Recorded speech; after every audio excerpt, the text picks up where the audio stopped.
اگر واقعہ معراج کا اصل مقصد آسمانوں کا سفر تھا تو پھر اللہ تعالیٰ نے اپنے محبوب صلی اللہ علیہ وآلہ وسلم کو پہلے مکہ سے مسجد اقصی کیوں لے جایا؟ اس سفر میں یروشلم کو درمیان میں کیوں رکھا گیا؟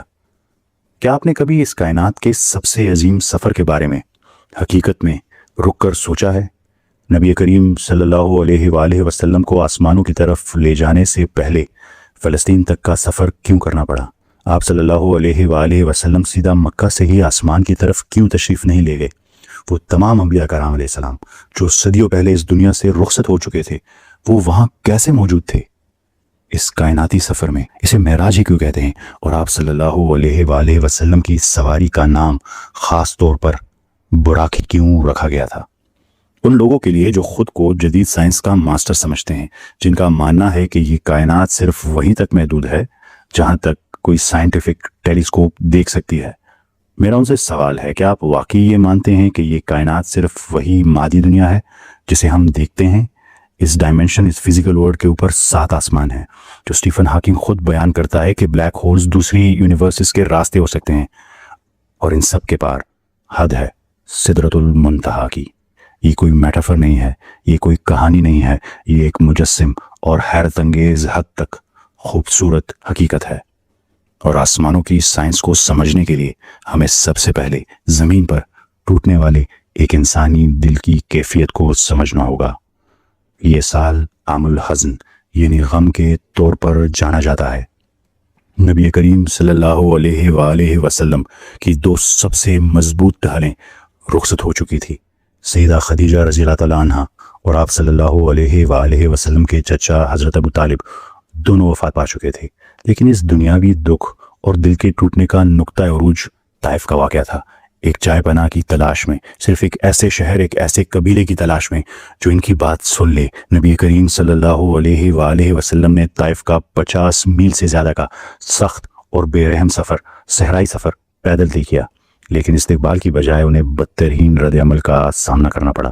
وہاں کے سرداروں نے گلیوں کے اوباشوں کو آپ صلی اللہ علیہ وآلہ وسلم کے پیچھے لگا دیا۔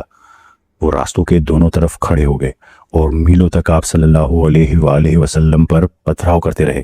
انہوں نے اتنا پتھراؤ کیا کہ آپ کے قدم مبارک اس قدر لہو لہان ہو گئے کہ خون بہہ کر آپ کے نالین مبارک یعنی آپ کے جوتوں میں جمع ہو گیا، اور جم کر چمڑے کو آپ صلی اللہ علیہ وآلہ وسلم کی جلد مبارک کے ساتھ چپکا گیا۔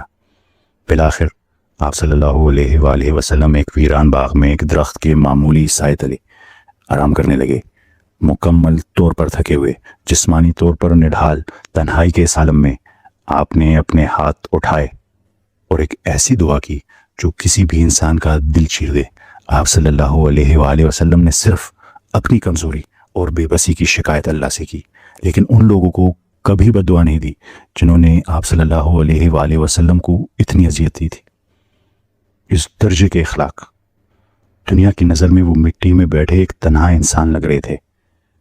اللہ سبحانہ و تعالیٰ نے اپنے حبیب صلی اللہ علیہ وآلہ وسلم کو خون میں لت پت دیکھا، اور کائنات کے خالق نے فیصلہ کیا کہ اگر اس دنیا کے باسی اتنے اندھے ہیں کہ وہ آپ صلی اللہ علیہ وآلہ وسلم کا مقام نہیں دیکھ سکتے، تو وہ اپنے محبوب کا حقیقی اور ناقابل تصور مقام پوری کائنات کو دکھائیں گے۔